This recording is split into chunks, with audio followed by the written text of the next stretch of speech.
In or out, it's your call. There's no ref here. That's on us.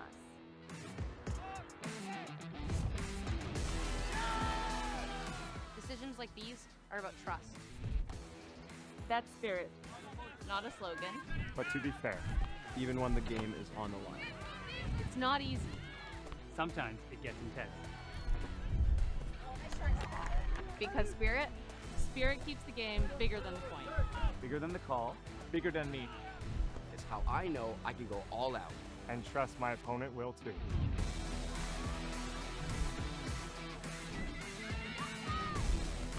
It's not just rules, it's respect. because when you respect the call, You respect the player. It's every decision you make. Every conversation, every point. It's the reason I compete at my best. And when I have to make the call, In or out. I'll call it honestly. because spirit is the standard. And we don't play below it.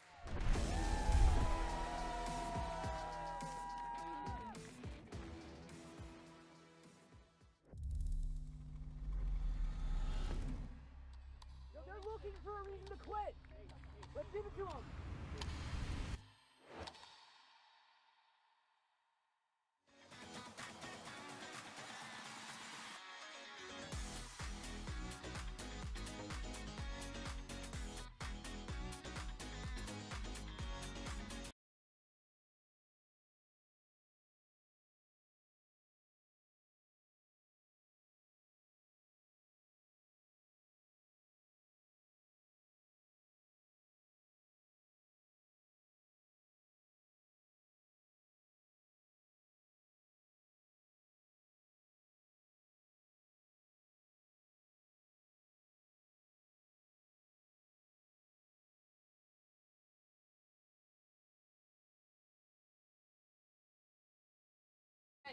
We're back with our last stream of the day here at the Canadian Ultimate Championships in 2026, the junior phase of the tournament.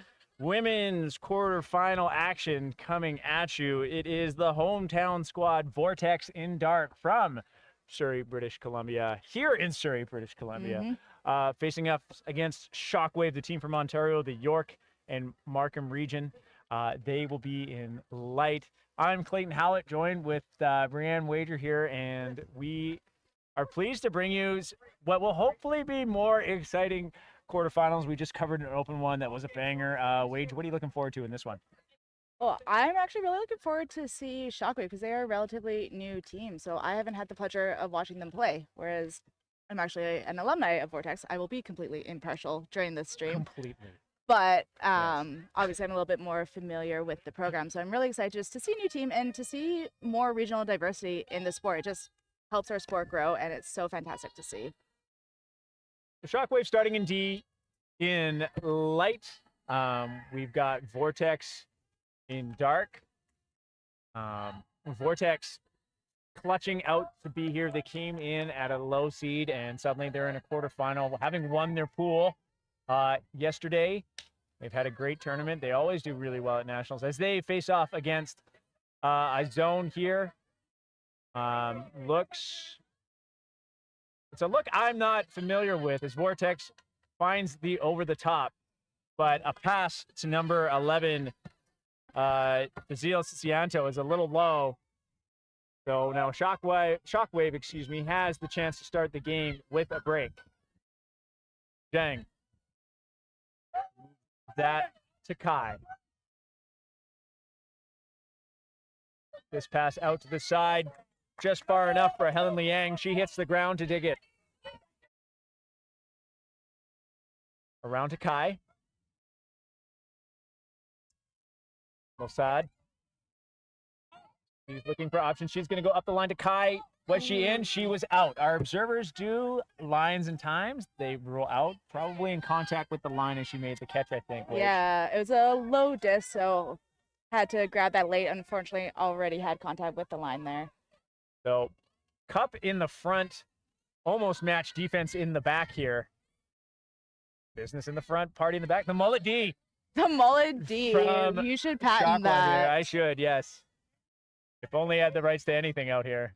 Hammer from Vortex to nobody. Kind of looking to go over the top, but it's got too much spice on it. But the run through D from number 21. Get used to seeing Sophia Sigismundo doing some work. The absolute speedster for Vortex. Did amazing in their quarterfinal matchup last year against Canyon to take the team to the semifinal. She was everywhere and starting the game with a run through D. Speaking of run throughs, that's number 6. Abby Dang with the defensive play. Kai walking up to the disc to quarterback against this match defense from Vortex. And second run through D for Sigismundo. Yeah, another. She is everywhere. Seems both teams really hungry for the defensive plays. Adjustment in the office right away. We're going to see coaches saying, we really got to run through, come to the disc as hard as we can. Absolutely. Sigismundo looking for options. Vortex now staying closer to the disc so they can move it through. Darwoon and Sigismundo are able to get it moving with support from Ortiz. Vortex will shoot for the end zone to number 1, Antran. And Vortex takes the first point. That is a dirty hold for Vortex. We say that as it was a point with several turnovers rather than a clean hold. So, good performance from both teams in some areas. Yep. Need to see a little bit more urgency on offense to get to that disc, though. A little bit more urgency, maybe a little bit more patience in some cases. There was that rushed hammer to no one there. But once Vortex started just hitting the open options, especially in the short field, the zone was letting them have it. And I think they could just work it up the field a bit more with those short give-go passes. Just take what the defense is giving you. We did chat earlier a little bit about the wind, and Clay, you mentioned how it picks up more in the afternoon, and you were right about that. The flags are moving more. The wind has picked up, so you're probably going to see a fair bit of zone. I wouldn't be surprised if there's more zone in this game. We'll see what Vortex comes down with to start their first defensive point.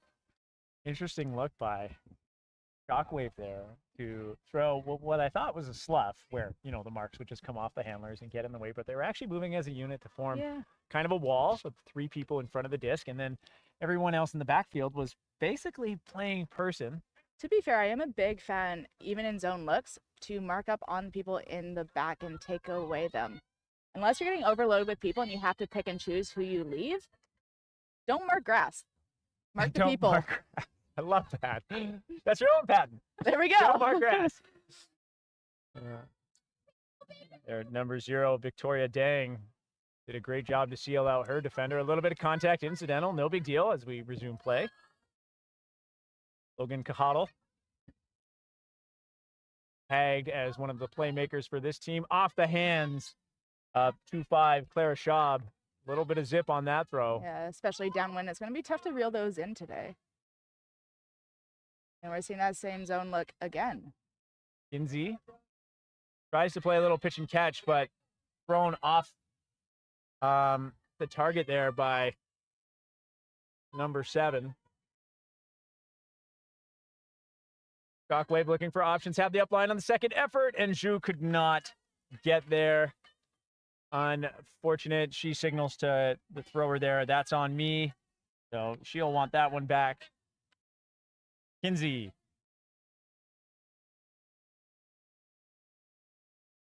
Want some options around. Has the dump.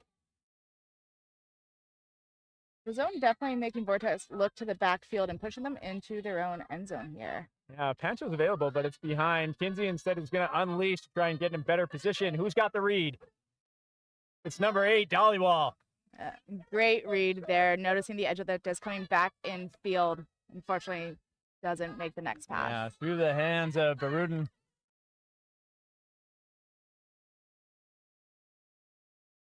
Now Shockwave looking to capitalize. A laser by Dang, their center handler on Shockwave. Cajadal kind of had the position on that, but then the defender made a good effort to get in the way, and I think actually threw off Cajadal's line to that, the sight line to that disc. Yeah, that pressure D is sometimes all that you need. Kinsey faking the huck. elects to go for the dump. Shockwave getting in the way. Has some options around. Dollywall will have to chase that down. Now on the sideline. Looking for options. Finds Bedruden to Kinsey. Kinsey calls for someone to go. She wants the huck, but the timing wasn't there. A smart holster as she moves it around to Pancho. Yielded well by Angel David. Shu. Her pass dug out of the ground. Still alive for Vortex. And another big over the top lot. Set the law of averages. Eventually, those over the tops won't pan out. Dolly was doing a really good job earlier of reading those big loopy throws, but unfortunately just misread that one in the wind. Gang calling for something. Eventually has Huang underneath. Huang had Meng Lu Zhu open, but it bounces off Zhu's hands. He looks at her hands in frustration. Kinsey picking it up into this deadly corner once again. And she's shown that she's willing to shoot. Yeah. It's a great option in the midfield there, just opening up the field. Pancho takes a shot. It'll work. And we hear from the sideline, Coach Lakeland saying, chill or just take this tight shot. It is tough to make those throws count when someone's running away from you. And there is a completion to Ming Lu Zhu. She'll be happy with that one running onto it. She's looking for some options. Has Huang. And that pass a little too far. Arguably one of the hardest throws to reel in. We talked about it being tough to throw from that corner into the headwind. Trying to throw downwind there as the wind is pushing the disc out of bounds is tough, and they come in a little bit quicker than you anticipate. You really got to throw it right to your target. And what a great save on the sideline there. Yeah, and Vortex is going to take another shot. This is what they do. Mascotti with the great read keeps it alive. She's got some options, and she's chill, and then it bounces off the hands of Caitlin Zhu. Frustrating. This is going to be a long point here as well. Yeah, just like the last game, beginning of the game, we have these long points. It's kind of this anxiety and jitters works itself through the system. Wang digs it. I shouldn't say digs it. Max it to keep it alive with a high throw. Dang. Not seeing the options. Gonna go with a big crossfield throw. And finds Clara Schaub. Hold.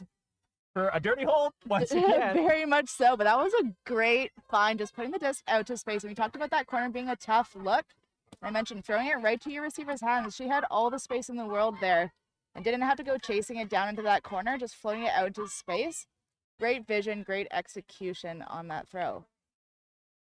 So the team out of the York Market region, Shockwave, their goal was they expected to make nats, which they did. They came fourth.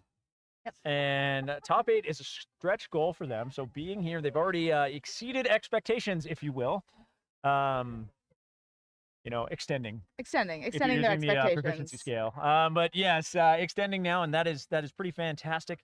For them, goal from now is they just want to remain. Well, I wouldn't say just. They want to remain competitive because they are competitive. They're in the top 8. Absolutely. And it's a great time to showcase their program. Like we said, it's only in its second year iteration here. Yeah. Coaches Sarah and Justin were telling us this was kind of a dream for them to be in this place by year 2. So they're very happy with their team's performance and want to push it. Getting into a semifinal would just be an amazing result for them. Absolutely. Vortex, though, made the semifinal last year with the win over Canyon in this same position. Coming out of nowhere in that tournament as well as a low seed. Vortex moving it against the zone here. It almost seems like classic zone, but the mid-mid's just really deep. Yeah. This throw is going to be high. Ooh, And the so help defense there. just gonna say number 5, Wang, with help from number 28, Hui, and a miscue there. Maybe a hand on it, not sure. So Vortex gets it right back. Swing around to Shen. Very nice switch with the defense there. Good roll call to pick up the upline strike. Ortiz and Sigismundo play together, support from Shen. Shen went up the line, and there was some contact of some sort, so there is a call. We will wait and find out exactly what. Yeah, it's tough in a tight zone like that too. Lots of bodies in a very small space. Expected to be some contact, whether or not it was initiated before and after, if it had effect on the play. They might be asking an observer for their opinion here. Observer Alan Bagish in there. Bags, very knowledgeable, Yeah. often in one of the head positions or in charge positions for the observers. Yeah. So knows his stuff. Yeah. So let's wait and see. I've had many games observed by Bagish, and always great to have him and his eyes out there. Yeah, you feel like your observers are going to know exactly what's happening when he's out there. And could also shout out observer Troy out there, who's also done a great job, and saw Troy signaling it's a foul contest so far. So far, we'll see what happens with the disc here. If it is contested, it goes back to the thrower at the same foul count as it was, unless that count was over 6. That is the highest that it can come in at. I want to say 3. Yeah, it did It's look that. pretty early. Yeah, that's what it looks like. Coming in at 3. Over the top to Sigismundo. Her team asking her to just take it easy, take the easy look. They find Darwoon.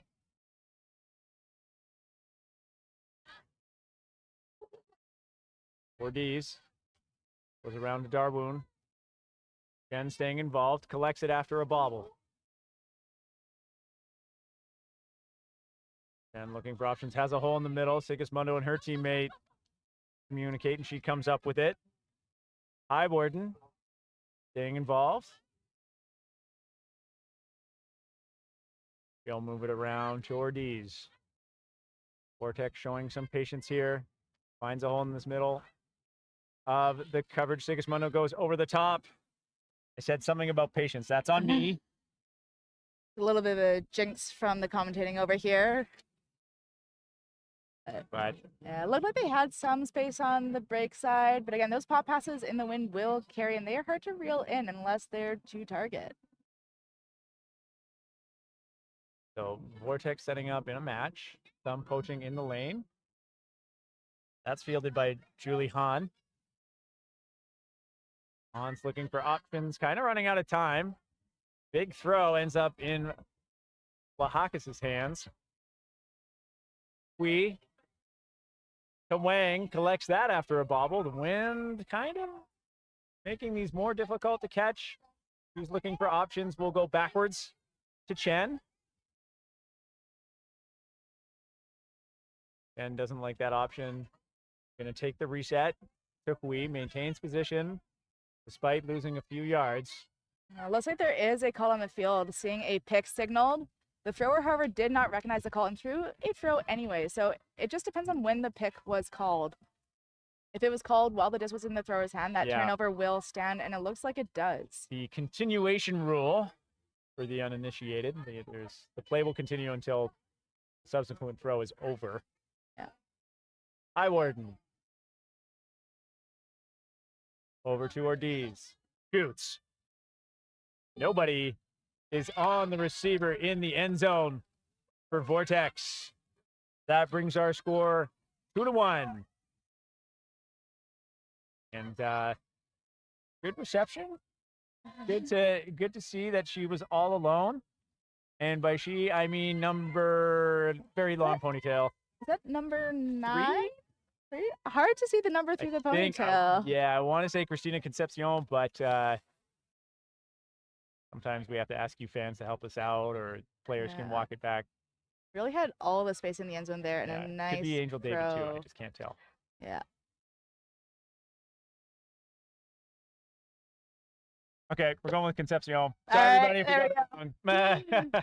Hopefully the scorekeepers got it right Yeah. and gave the goal to the correct person.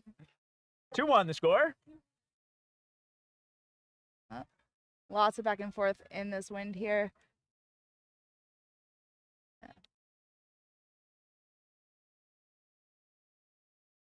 So 60 seconds between points for the offense to signal readiness, at which point the defense has an extra 20 seconds. So they're taking their time here, finding some matchups that they want to have. Yeah, Or just calling the zone. But Yeah. you were saying. No, defense can always choose to pull earlier than those 20 seconds if they feel they're ready and want to push the pace of the game. Or they can take the full 20, get a little bit of rest, make sure they're set and communicated on what they're throwing down. Especially if they're coming down in zone. Look, lots of communication required. This And pull lands in and will be centered to Zoe Chang. Vortex, match defense. Chang gets it back. She's looking for a swing around. It's not there. Who will be the reset? Instead, it's an undercutter who's there. 13, Kayla Chung. Back over to Chang.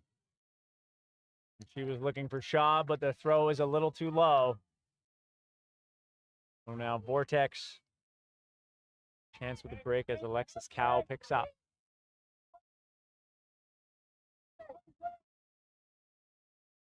Cow looking for options. Shockwave doing a good job of kind of looking for the lane and getting in the way, but it does get punished by Vortex. As they have some give-go action now. Pancho's going to take a shot. Yielded well by Dollywall. She'll put that out to space. And Olivia Moscati with the goal. Vortex reels in a break. The score now 3-1, our first break of the game. really good job by Vortex there. Actually using the width of the field. I think that's something they've been struggling with, trying to get it around the zone. I mean, Shockwave has been doing a good job of containing that disc, forcing them to work backwards, but they did a good job there.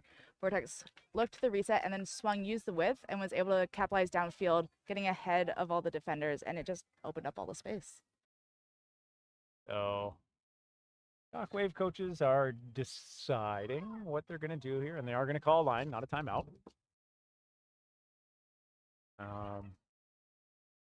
The coach Levi Jeske in the blue, Tilly out there. And Long-time Surrey Fraser Valley player and coach. Yeah. Coached SFU in this previous college season and right into head coaching Vortex. maybe helping create that pipeline from Surrey to SFU. Yeah. Yeah, SFU program has come quite a ways. It was just 2 years ago. They only had an open team. Now they're rocking both gender matching teams, which is cool. He coached the women's team. Yeah. And they've had women's teams in the past, but it does go on and off year to year. So it'd be great if they could build a little bit of consistency in that program.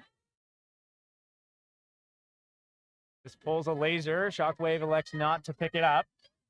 Dang is going to get off the first pass, though, to Dang. The two will have a give-go in a power position. Dang with the big fake. Puts that out to space for number 8. So Deanna Kai fields it, moves it back to her handler core. But now the pass too high. 2 Vortex players there. Who's going to take it? Who got the defense? It was Pancho.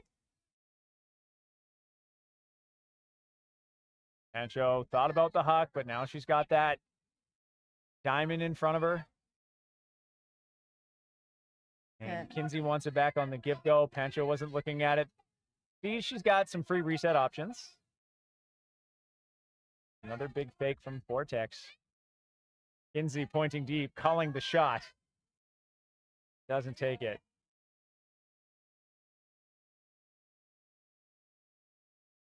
Mercado staying with the handlers against the zone. She starts to move out to space as Bassi comes underneath to get involved.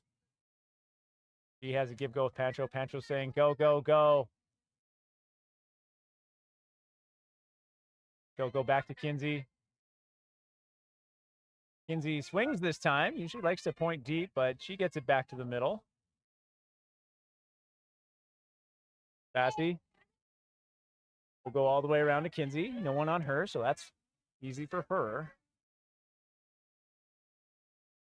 And not able to get the disc downfield to the cutters. And like you mentioned earlier, Shockwave doing a good job of just marking them, but they do finally find an opening there. Good patience. You do want to see more production downfield right now, but the handlers are being smart with the disc here and not taking any shots they don't need to. You can see a little requests, we'll call it, from Pancho here. Where are my cutters in the middle? I just want to throw it to you as soon as I get it. Yeah. Yeah, working on that timing can be challenging in zone. Kinsey's going to go around.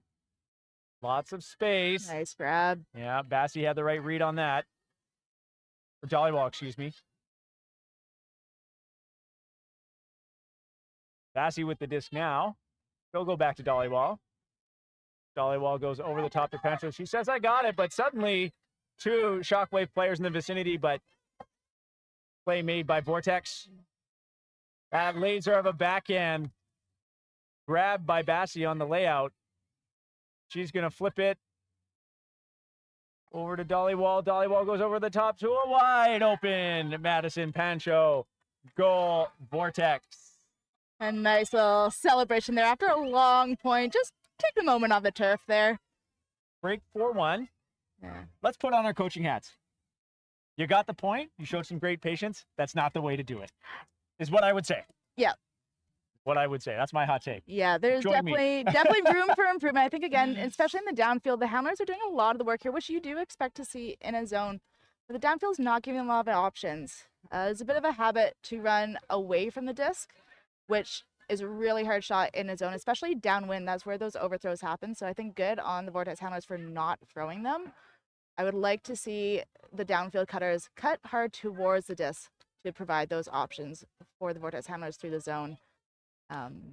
Agreed. So, and there was a cycle I noticed that I'd say too is it seemed that at one point, well, there were always three handlers back.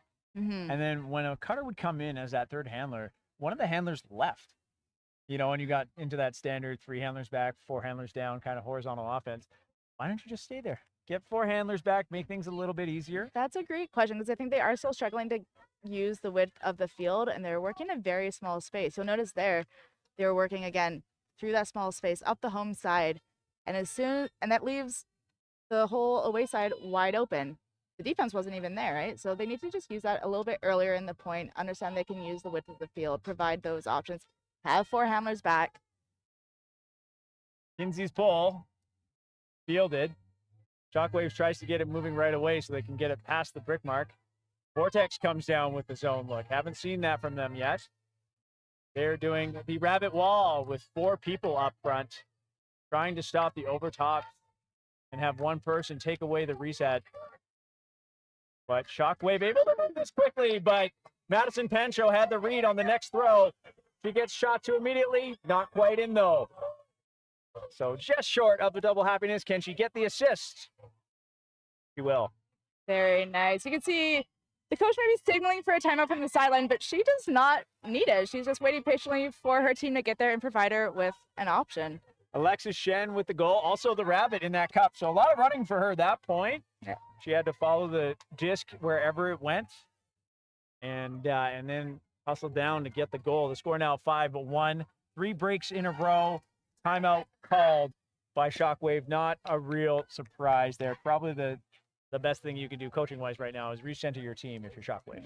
For sure. Like you said, it is a bit of a comfortable lead right now, but doesn't necessarily look like that on the field. Shockwave are getting some turns and putting a lot of pressure on Vortex. They're making them work through a lot of passes to score those points.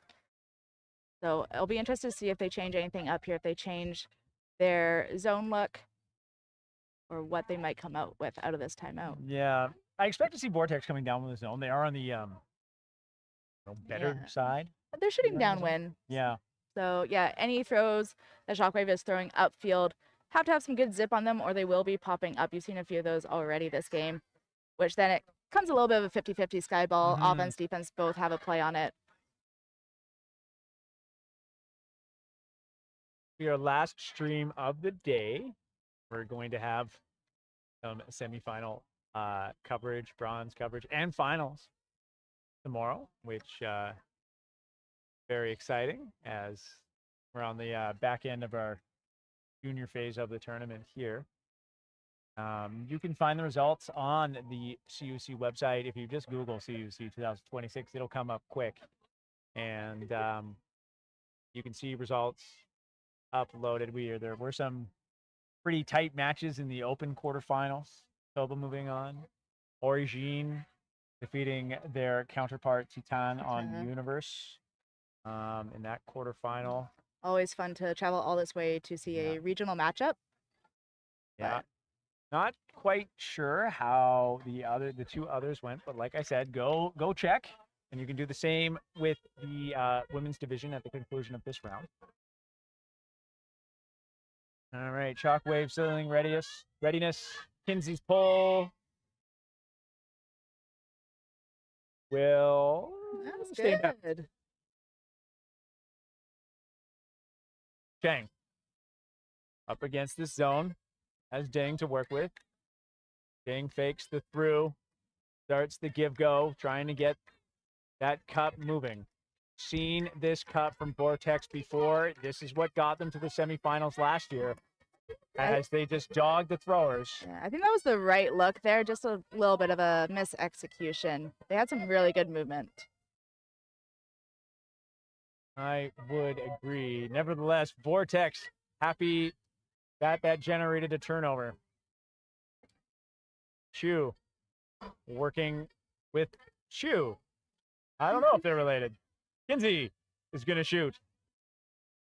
And Dollywall gets a great read on that goal for Vortex. That hurts for Shockwave. You called the timeout and then get broken. Yeah. Pretty quick turnover after 5 throws. That's a tough one. Yeah, it looked like Vortex did have a bit of an easier time there playing against a person match defense, because Shockwave did not have time or wherewithal to set up their zone look, which they have done on transition earlier in this game.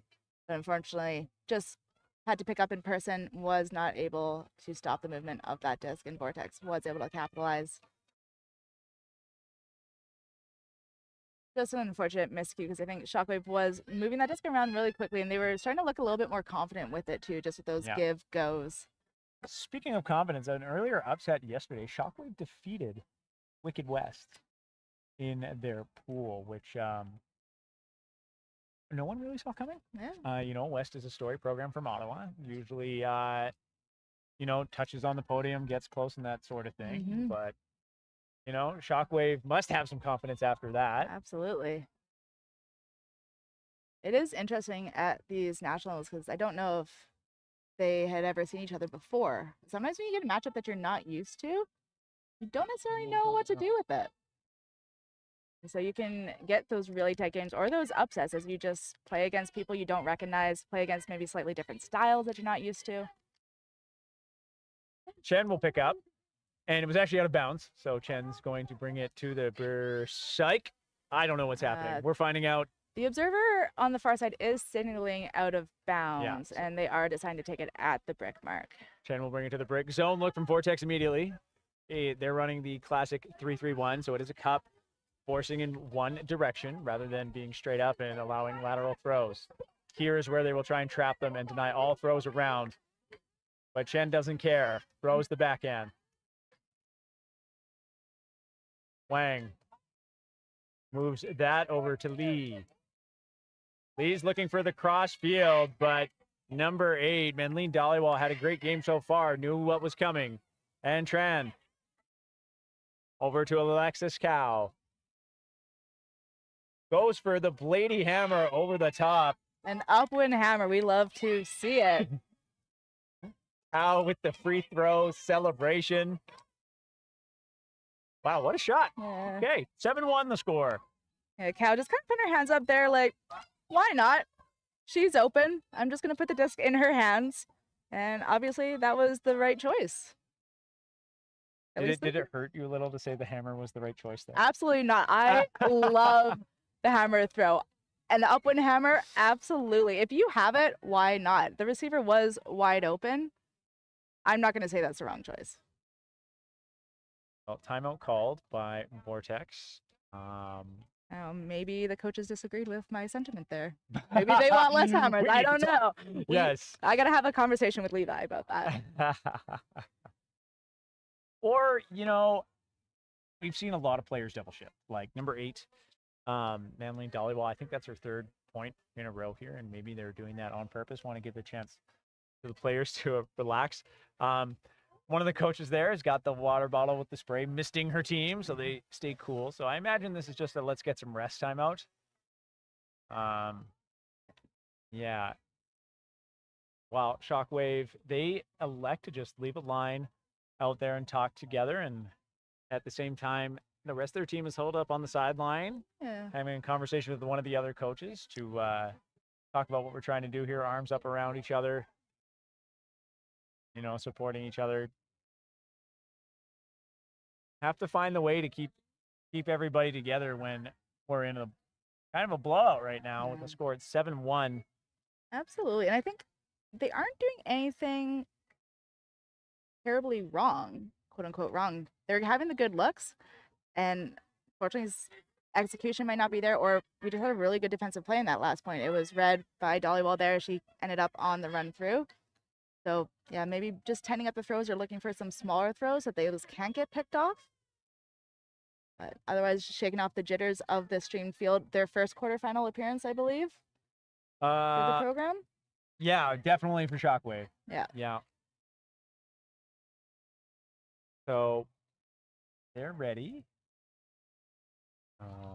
Vortex getting the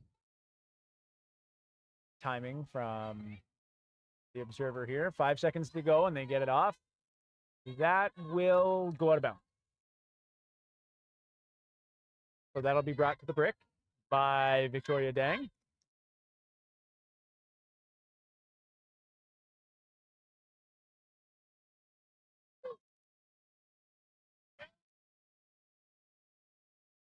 Once again, seeing the cup from Vortex, and once again, Shockwave trying to get some momentum to try and break through this cup.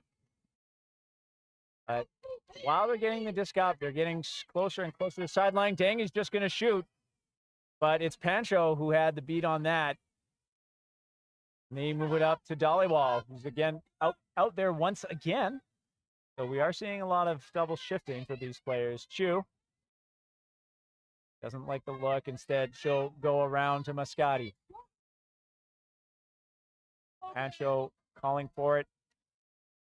Had some Through the backup hands of there. one into the other. Bassie with the collection. Bassie needs a reset. She's just going to put it up. Pancho's there to attack it. Pancho puts this out to space, and it sails too far for anybody on Vortex to get there. They've had some success with that throw earlier in this game, but yeah, unfortunately, just too far on that one. Chang up high for most, and it's Dollywall comes up with it, and she's going to shoot into the end zone. And another definitive break from Vortex. The score now 8-1. That is half. We're going to be back in 7 minutes with the second half. But in the meantime, we're going to see if we can conduct any halftime interviews. So we're going to go fetch those players quickly. So we're going to bounce off right now, and you can be back in 7 minutes or watch some ads and watch some interviews. Stay with us.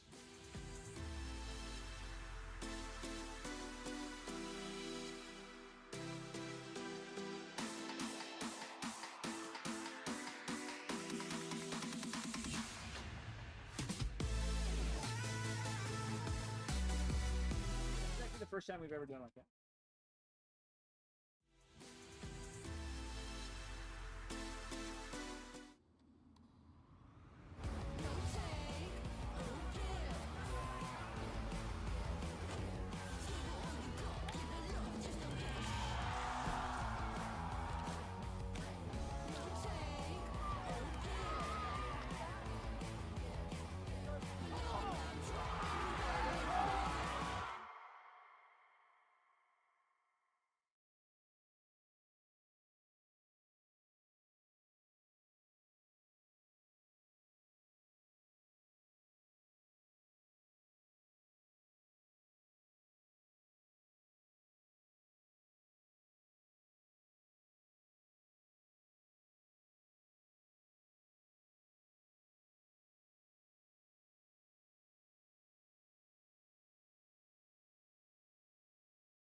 First halftime interview here. I'm here with Michelle from Vortex.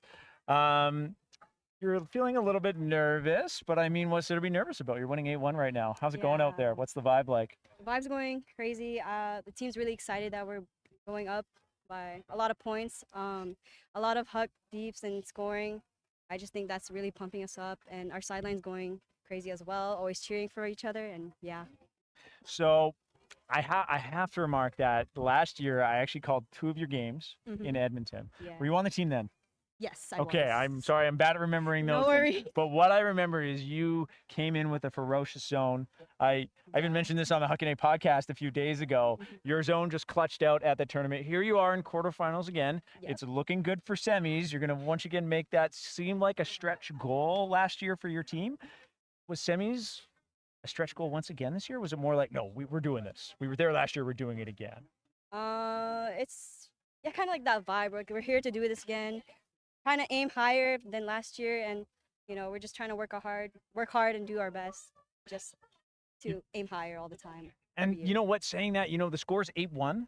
So what's the mentality for your team to like continue? It's kind of hard to fall into the trap, when you have this kind of lead. Is there any talk about that with your group? I mean, I just pulled you out of your halftime huddle, but what do you think? Like, as of right now, like we're trying to keep that mentality that we even if we're up by a lot of points, we're still trying to be like serious and try to take them serious, to be respectful, and trying to end this game in a good way. Oh, fantastic. We're going to leave it there. Thank you, Michelle. Good Thank luck you so much. in the second half, repping the hometown. Yeah. Thanks so much. Thank you for having me.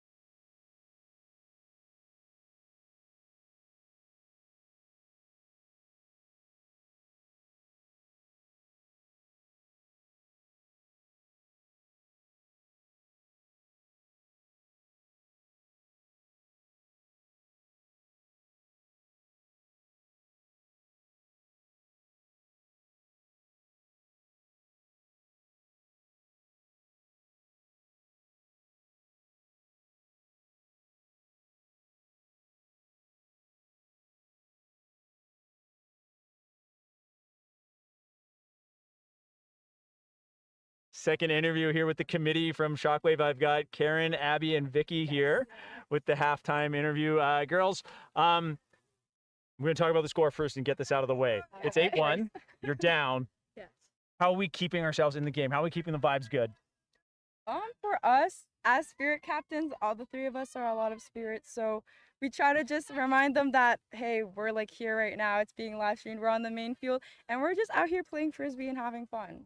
Maybe it's not all about the score. Yeah, exactly. And we're also telling them, like, rush the field, make sure we keep the spirit alive. Once the spirit is alive, like, we can make up any difference. Oh, fantastic. We've always kept it really consistent with keeping this like underdog mentality, because no matter what the score is, if we're high or if we're low, we always want to make sure that we keep that energy going. So as long as we keep that, then we can come back from this game. I feel like you're turning into the feature of what will be the post-tournament spirit video that Ultimate Canada puts out on their socials. Well, that's fantastic. I was talking to your coach, Sarah, earlier, and she was saying that we're only in our second year. We did expect to make nationals, but making the quarterfinals is kind of a stretch. When you made quarterfinals, what was that like for your team? It was just so hype. Like, I feel like half of our team didn't even know that we were going into quarterfinals. We're just playing each game as it goes, and like some were wins, some were losses, and we're like, oh, okay, It was we're hype. quarterfinals. Yeah, it was Yeah. hype, but it was also like, stay in the game. All right, fantastic. You'll get the last word. Yeah, it was kind of just like the in between. For me, when we first found out that we made top 8, our original goal was to make top 10. So obviously this is already a big accomplishment for us, and we can only get higher from here. And we've already accomplished our original goal, so why not go for more? Well, that's fantastic. Karen, Abby, Vicky, thank you. I will let you get back to leading the spirit for your team as the poll's about to go up. Thanks so much, Thank girls. you. Thank you. Yeah. Thank you so much.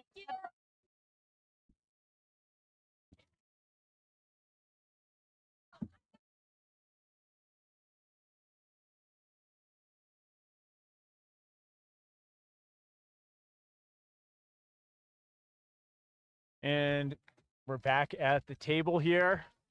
That was a fun interview. Yeah. Just the best attitude. You know, I wanted to ask that crew about the score. It can't be ignored. But, you know, Shockwave just showing that they're just so thrilled to be playing on this stage, in this game and everything. A really neat vibe from that team. Yeah. And it takes a lot of coaching and also just a lot of maturity, right? To have a team with that sort of mindset. I was gonna say, I really like their mindset of just taking each game as it goes, not necessarily realizing that you've qualified for quarters because you are just that in the moment. And honestly, it's a hard thing to teach. So the fact that they've already got it, it's great. Yeah, really fantastic. I think one of the players had to run on that I was interviewing. Abby seems that she's out there. Oh yeah, she is So- with their hand up in the center of the O line there. Kinsey's pull will stay in. Fielded by Kai. She swings that to Samantha Zhao, facing off against this zone. Helen Liang looking for options. Throw some fakes to get the reset as Zhao chisels through. They'll play a little bit together. As Karen Masad, also hot off the interview, is out there helping out. And Shockwave finding some gaps. We've seen them do this, but it's the execution in this red zone that they've been lacking. Can that break from halftime kind of get them back into it?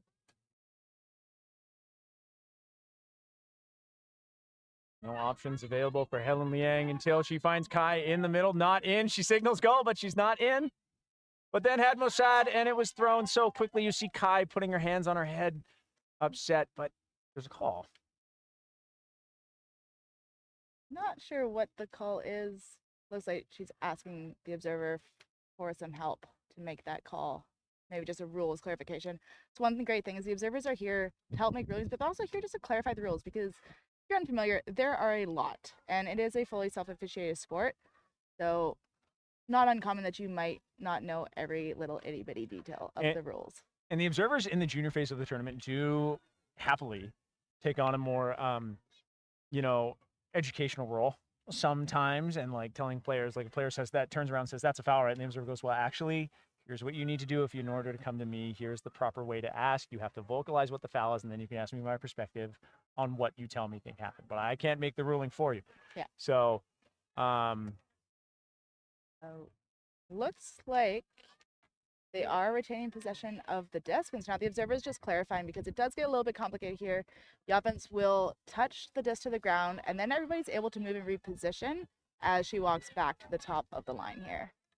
So the disc is going to stay with, I want to say Isabella Thatcher, who gets it to Kai. And it's a goal for Shockwave. Love to see the hold for them coming out of half to get that energy back up. And that was a clean hold, which we haven't actually seen many this game. First one, I think. Been a lot of breaks this game. There have been a lot of turnovers this game, so that was great to see the energy coming out of half there. Patient, working their way downfield, again, with that confidence. And like you mentioned, a lot of their turns have just been execution. So once they've dialed that in, they're able to make things happen. So Thatcher kind of explaining to her coach, here's what happened, as all of us were a little bit confused as to what was going on. Yeah, maybe just a little bit of contact as she was making that cut.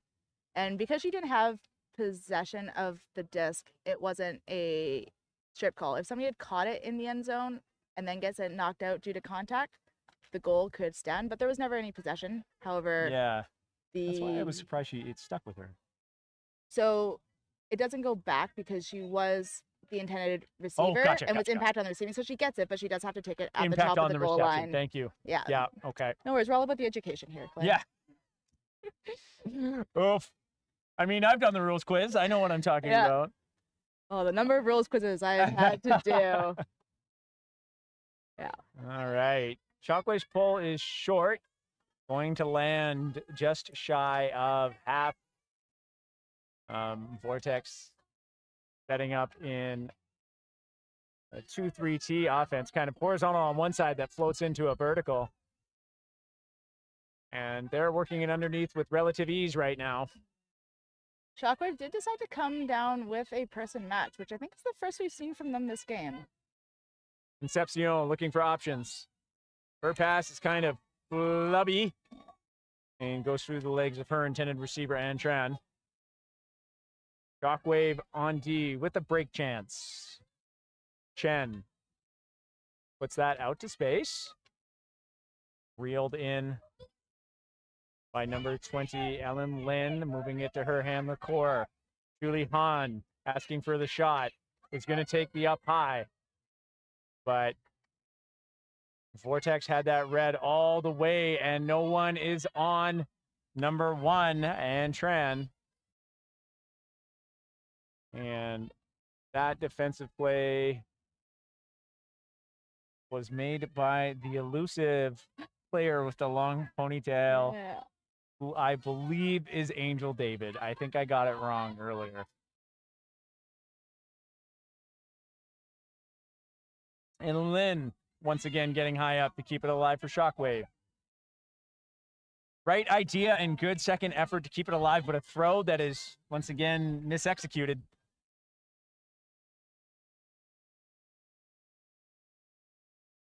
Number 19, Jen puts it out to space. Ortiz finds Antran for the goal. A hold for Vortex, the score 9-2. I see you made a mark on my paper about names. Should I just give up? No.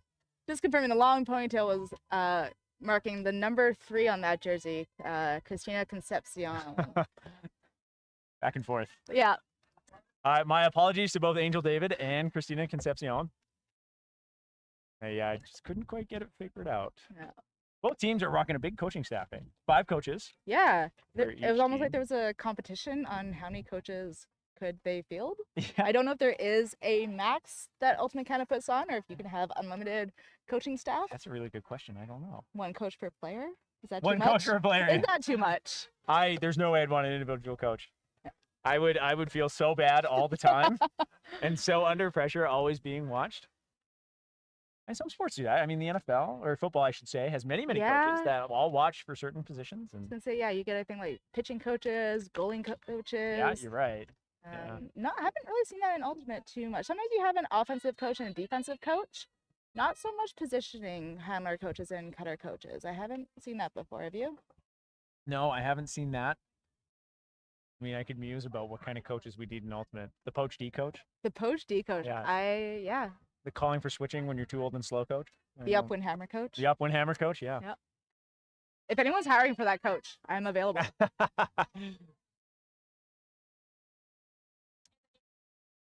Oh, and Shockwave just trying to keep the pace up, but once again, missing the line to their receivers. Vortex is just going to go right back, and that's off the hands of Michelle Ortiz.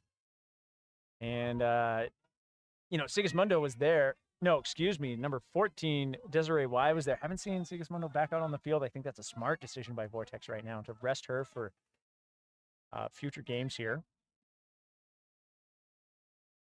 So Shockwave trying to chisel this zone, and they are getting it through, but they're not getting that breakout pass through the middle of the cup afterwards, right here. And it's just missing. Just a little bit of late timing on the downfield cutters there. If they can just read that pass a moment sooner, they might be able to generate those options. Chang finds around. I needed to swing across, eventually gets there to Victoria Dang. And heads up play there.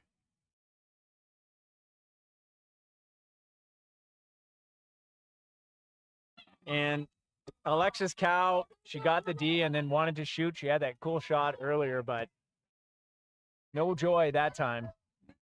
Shockwave doing a good job of pushing the pace there with that quick transition. Dang's pass sails too high for Kahato. Vortex starts moving it right away. High Tower. High Warden, excuse me. He's tall. I said tower. Yeah. Cow sends it to Ortiz, but no, it was Clara Schaub who had the read on that the whole time. Back to Dang in the middle. She moves that to Zhu. This time the throw is on target to Cajado. She's going to put that out to space. And Schaub, that's a tough one. I mean, if it's a flat throw, maybe to the front cone, that's Schaub all day, but I think it was a little bit optimistic there. There's lots Yeah. of green space. Not really a player there for it. It was almost like trying to throw your receiver open. I think Yeah. holding on to that or just putting the disc to hands. What a grab there from the ground, able to hold on to it. was man lean. Dollywall, she's done a lot of work this game. That pass And that just one turned over. It did bounce. And I would just say, disappointed Desiree Yeah. acknowledges the turnover. Oh, through the hands of Dang. So Vortex will get it right back. And we talked about there haven't been a lot of clean holds, and we are back to that back and forth style point here. Dang does make the play to get it back and gives it to Cheng. Zhu tries to go out to space for Cajado, who's been making a lot of strikes, but that's only 1 for 3 of being on target. Dollywall. Had Cow, didn't like it. Went to High Warden. It looked like Schwab might have got a hand on that. Excuse me. Might have got a hand on it. Dang, slowing things down. Trying to get her players in position here. What's the ISO call from the Vortex sideline? They kind of know the play here as Zhu tried the jab step. Didn't quite work. Timeout called by Vortex. That's probably a good call at this point. Like we said, a lot of back and forth here. Those players have been out here for a good few minutes. Good few minutes. The coach, Eric, with an H, out there making sure the players get water. Yeah. Where is that H, Clay? We're debating that. Yeah. As soon as they told me it's Eric, and make sure you spell it with the H, I kind of didn't want to know at that point and just want to Yeah. speculate. Where would you put it?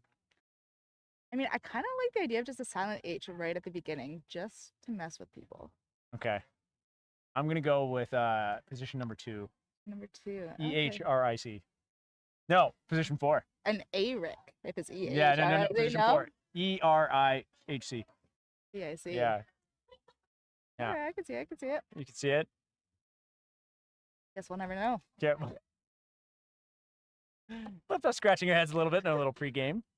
We do try and get as much info we can about teams before these games start to keep the fans informed about who's playing and what they're doing. Yeah. So coming on the time out here, Vortex has less than 10 seconds now to find their position on the field and stay where they are. And then Shockwave on defense can position however they want. They can pit in a person matchup or they could set up a zone, but it does look like they're trying to find their person.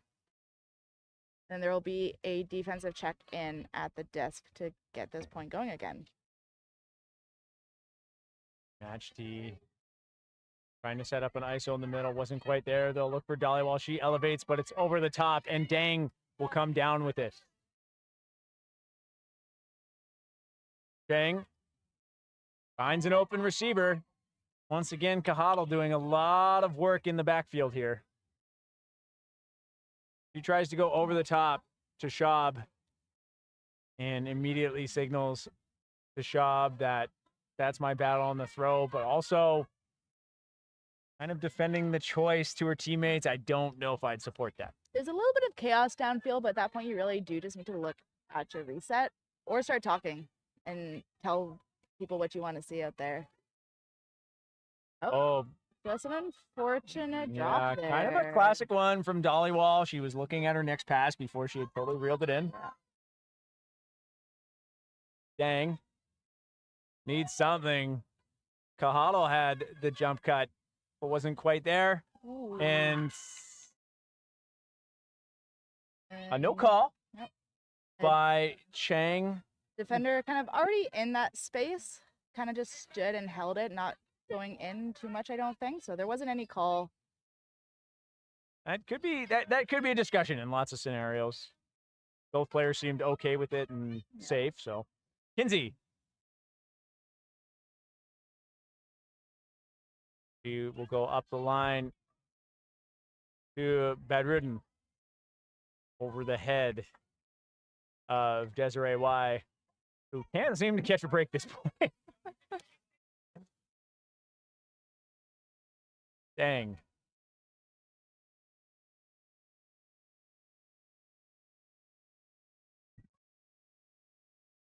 Goes over to Chang. Chang lays out to keep that alive. Those two have been doing lots of work, but Chang still has the energy. Looking for options. Lots of movement downfield, but maybe a little bit too much as they're trying to cut each other off just a little bit. Seeing some fatigue on this point. Kinsey's taking her time getting to the disc. Everybody's walking. Kinsey calls for her receiver, doesn't like the under, but then we'll look for the around. And we have a shot from Pancho. And who else but Dollywall turning on the Jets to bring it in. That was great timing on that deep cut by Dollywall there. Watching her receiver, or her thrower rather, catch the disc on the break side and then providing that second option. And the thrower having basically a wide open throw on the break side is always a nice offense to run. Score now 10-2. That was a break for Vortex. Yeah. Long point there. Long point. You know, looking at both teams, you can see the energy. Like, I wouldn't say it's negative. Everybody's just zapped. Yeah. Just trying to catch their breath. Someone's got the mister out there. It is getting quite hot out here now, and the turf seems to always add a few degrees. Wind is not enough to really be refreshing, I would say. Yeah, just enough to be annoying for the throws, not enough to be refreshing. Yeah. I don't think I've ever been okay with the weather as an ultimate player. There's always something I can complain about. Absolutely. Yeah. It can be too sunny. Yeah, perhaps that's because I never go 100% in a tournament. So the weather always affected something, of course. Absolutely.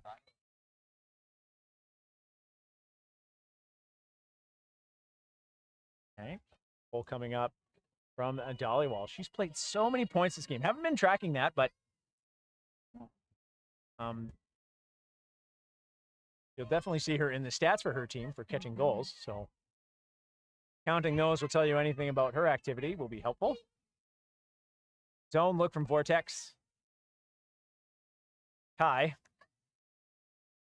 tried to go through the middle, and it's just a little too far for Valerie Wong.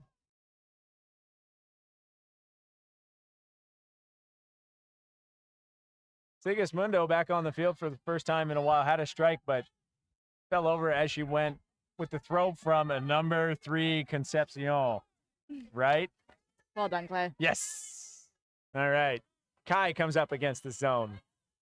She'll hammer it over the top immediately. Kind of caught all the Vortex players looking there. Calling for the give and go is all the handler core for Shockwave. Zhao wants the reset. Kind of feeling pressured how to do it to Kai. Does eventually get the high release backhand. Over to Mossad. Mossad's going to go over the top. Sigismundo gets the Mac directly to Justine Chu. And she'll get it back.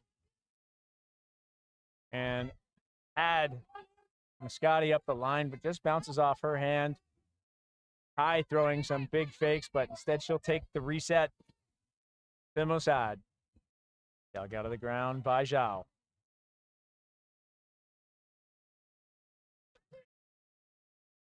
Mossad finds a hole in the middle. And then the give-go starts with Shockwave, and then trying to employ this. And it looked like Moscati knew what was happening. But there's a foul call and no contest from the defense there. Yeah. Good either retraction or acknowledgement that the offense did have it. Zhao looking for a reset, pops it to Mossad. Kai in front of the disc with a juke. Now just outside of the end zone. She finds Liang. Liang wants the reset, looking for anybody. Gonna go to Kai. Vortex had the read on that. Coach Levi with the fist pump knows his players can play defense for 10 stalls, and a big huck to Sigismundo. She's all by herself. Who's gonna go? She's got a wide open 23. Doesn't like it. Instead has a few players, but she puts it out where it can be contested, and Liu goes the distance to make the play. Tough one on that when you get a big huck like that and you're all by yourself, and the continuing players are often trying to provide options to the end zone as time's just eating up there. Kai's pass hits our equipment. Expensive. Oh. As it was never in. Do we have insurance? Actually, I bought it. Excellent. It's only $5. Oh, there we go. Money well spent. Ortiz runs up to where the disc marked about going out of bounds and never coming back in. Right on the doorstep, finds Angel David. Moves that over to Sigismundo. Pick called. Kai flexing the biceps, signaling a pick. Picks are illegal in Ultimate.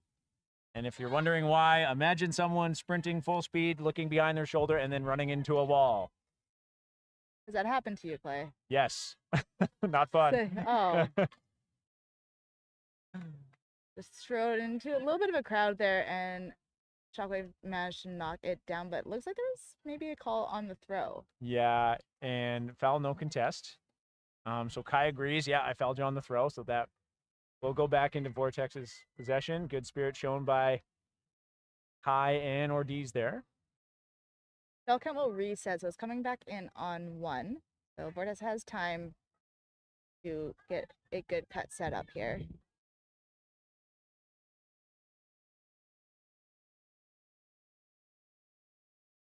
Mascotti digs that out of the ground. It is up. Goal, Vortex. Another break. The score now 11-2. Great heads up there. Not the intended receiver, but what a grab just to keep it alive and score the point.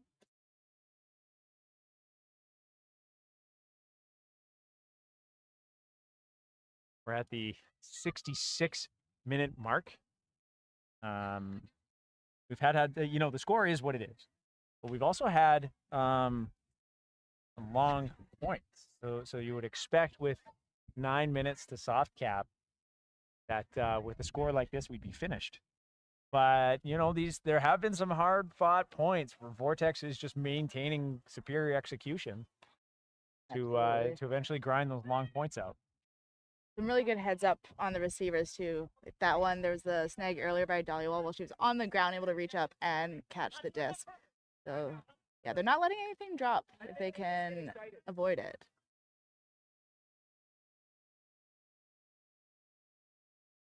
So as we see with a lot of these junior teams, even though the score is what it is, we're seeing familiar faces out for the D-line for Vortex here. I mean, players have been playing basically the whole game. Yeah. And Dollywall is out there somehow. I wonder, how is she doing this? So many points. And I'm like, oh, yeah, she's under 20. Yeah. So I remember when I too did that when I was under 20. So, but good reps. I mean, you're giving your D-line such an opportunity to practice this game. Kind of an amazing opportunity if you think about it, especially in the quarterfinal. You're like, hey, we can get all these reps. Semifinal tomorrow that we're looking toward, we're going to be a tight unit by then because of all the practice you've got. Absolutely. And honestly, if you can give your O-line a little bit of a rest too. Oh, yeah. Because in those tighter games, your O-line's basically out there for half the game. So if they can rest during a quarterfinal matchup, they're going to be that much more ready for the semifinal. So let the D-line grind out the rest of this game if you can. And yeah. Pass to Lynn was too high, so Vortex picks up with Kinsey finding the lane to Dollywall. Sadu takes that with energy, but her pass a little too blady up the line.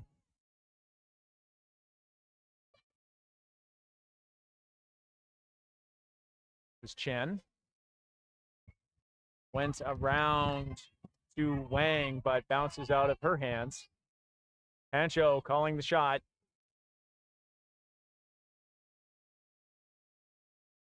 And I believe that was Sadu digging that out of the ground. She puts it up high. and defended again. She's showing a little frustration. That's 2 passes now on that side, which is a little off the mark. Yeah. Those throws are going to the wind, so they will tend to pop up, unfortunately. And you need to have that little bit of recognition as a thrower. Some frustration shown. Vortex is just going to start moving it right away. Pancho keeps it in. A great awareness to toe the line there. She's going to put it up high to Dollywall. Uh-huh. Seen that once or twice this Seen game. that once or twice this game. The score 12-2, another break. Dollywall going to be the points leader in this tournament in no time here. Are they tracking defensive turnovers as well? No. Unfortunate. Yeah, it was an interesting stat. You know what? I've wondered for a time if the turnovers like weren't tracked. I remember a time where I was seeing them tracked in the games, like how many blocks someone would get, how many turnovers they had. As a handler, it is very. I say this as it's something I try very much not to do, but there's always that devil on your shoulder that says that was the receiver's fault, right? Yeah. It's always an argument. Yeah. If there's a hand on the disc, is it the receiver automatically? Was the throw too spicy? Yeah. It can get a little bit subjective. Also, if you're a main handler, your throwaway counts are just through the roof no matter what you do. Yeah. I remember as a rookie on Blackfish, you may know this person, Colin Clay, partner of your teammate, Jamie Clay, who told me, once it leaves my hands, nothing else matters. Go get it. And at the time I was like, that's not fair. But it was a mentality lesson of you just have to make every effort to get the disc. Yeah. If only that were the rule for a handler. But sadly, I don't think it is. If only. So Dang will pick up. Looking for options. Doesn't like it. And her pass is going to hit the ground. Vortex coming out with some person defense there, which I don't think we've seen off the pole yet. No, I haven't seen it. Seeing a little bit of a rotation in the players they have out there.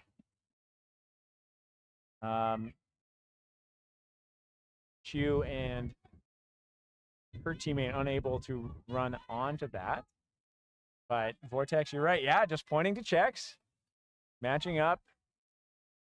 Putting on the flick force here, so forcing Shockwave to throw into the wind. So deep. So Maybe looking for those big gainers on the undercut. But yeah, it does pop up in the wind. Still able to be reeled in, though. yeah, Schaub chose a great line to that to get it right away. Chang's pass airs out. Who's it going to be? Too many hands on that disc. Sometimes And, less is more. Yeah, it looks like both Chung and Schaub could have had that, but they sort of messed each other up on the catch. The baller, Alexis Cow, is going to shoot. Makes and it works. Through. To And Tran goes around. Cow, I feel like she's going to take the shot. She goes for the swing to space. Nice To little Justine bit, Chu. little bit of touch on there. Wind helping to slow that disc down nicely. Tran has Ortiz in the middle. Excuse me, David in the middle. Goes around to Cow. And she drops it. Cow takes off. She's like, okay, well, I'm not going to get hucked on now. I better get back here. That pass fielded well by Kayla Chung. She goes up the line with some nice touch to Dang, and Dang shoots. There's room for Cajadal, and the disc had that OI edge that was sailing away from Cajadal. Yeah, the wind kind of just died down, unfortunately, there. So put a bit of pace on there, which required normally on those upwind shots, but unfortunate timing. And Cow shoots.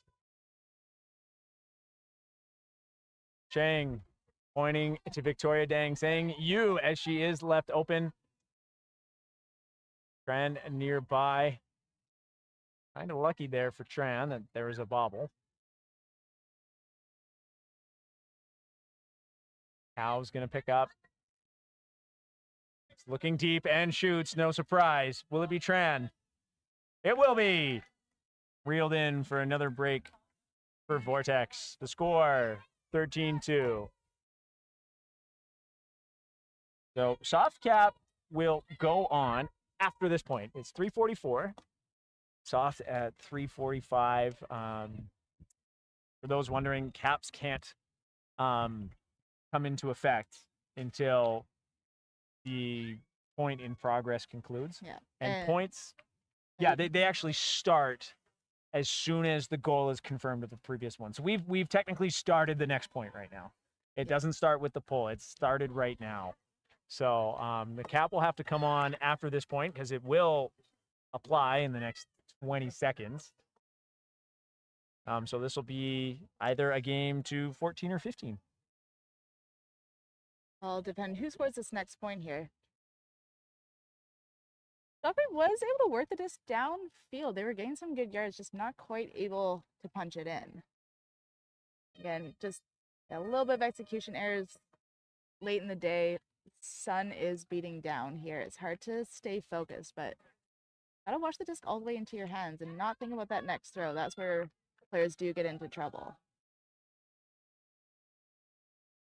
So Vortex is going to be happy with this victory. Absolutely. Second year in a row, they're making it to the semifinal. They get to do that on home turf. Pretty cool. Super exciting. Lots of friends and family out to watch. Mossad will pick up. That play here as Kai takes up off the line. Gonna air it out to her. Didn't have enough juice on it though. As Kai did have the steps, but that throw is underthrown. Like a little bit of a hammer strike there. A little bit of a shifty play. Yeah. Win Stanley has an upline receiver in Dollywall. Dollywall wants the disc back. That's a little too high for her. She hits the ground as she has many times this game, smiling, wanting that one back. Kai will pick up for Shockwave. And shoot. Okay, the defense touched it there. That wasn't coming back in. Win Stanley made, you know what, the sure play. For sure. There is a little bit of an obscure rule. If the offense jumps from inbounds and touches the disc, Good point. it will maintain possession there. So you know what? Being sure never hurts. High Warden finds Dollywall. Dollywall smiles, wanted this shot. Had Mascotti for a gain, nevertheless. Has High Warden. And that just bounces out of the hands. That was a really good mark too by Mossad there, not allowing for any downfield looks and forcing them to look for the reset. I'm trying to toe the line. That difficult catch to execute by Helen Liang there. And number 41, Megan Winstanley, seemingly perfectly fine with taking it off the sideline here. It's going to throw to Dollywall. Be a hard take. Number 7 from Shockwave, Helen Liang, getting it back, making a great sideline play. Kai. Looking for options. Gonna go for the reset to Mossad. Not there. Kai's gonna need something, and it's just over the head of Koi Yi Huang. Win Stanley. Is Dollywall underneath? Dollywall shoots. Kind of a short throw for the completion. A smart move there as that shot went to, I believe, Amneet Bassi. Maybe not going for the goal where there was coverage, but just outside of the end zone for the quick punch in afterwards. Yeah. So I didn't hear the horn, but I'm assuming it must have gone. yeah, I did hear it. Perfect. So the score now is 14-2. That's another break for Vortex. Hard cap will come on in 7 minutes, which will mean when we hear the horn, that's different than soft. It's just finish the point, finish the game. There will be no tie in this game. Therefore, when we hear that second horn, it'll be just the point will end. Or Vortex will score and the game will be over. So We'll see what we get here, but at this point, this game's kind of been over for a little while. But Little bit of a runaway little here. bit. But I think it's safe to say we can expect 1-2 points in addition, maximum. Yeah. Yeah. They're looking to convert this downwinder, which Vortex has been struggling to hit their targets. They like to huck a fair bit, but downwind giving them a little bit of trouble as they are overshooting. So they might want to look to just work it through those undercuts and work it down the field, just disc in hands, a little bit less leading their receivers. But they do have to get the turn first. Yeah. Whoop. Uh-oh. And they're safe. No signaling from the receivers or from the observers there, so they maintained Well, never left their onside. hand, so that means you're still onside, right? If If it doesn't leave, if you go offside but it doesn't leave the puller's hand, it's still no violation. You're right? good. Okay. You're good. Yeah. I believe the rule is as long as you have not crossed the line when the disc is released. Released, yes. Okay. Yeah. Vortex with a heads up play there. That was Jen collecting that errant throw. She and High Warden will play some pass. Tran. Good pressure there from Shockwave, but not able to get there. And the lefty backhand for the win to number 11, Josiel Sicianto. We're And doing hits the the- worm in celebration. I love it. You're pretty good at that. Anyway, that is the game. The final score, 15-2 Vortex with the convincing win. Shockwave always keeping their heads up despite the result and pace of that game.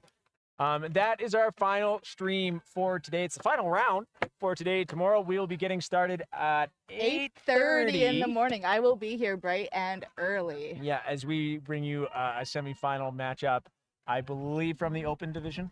I think the first game is a 5th place matchup. Oh, my bad. Yeah. The 5th place matchup. And then we will roll down the list as semis don't start until the next round. So we'll have a 5th place matchup for you to start the day.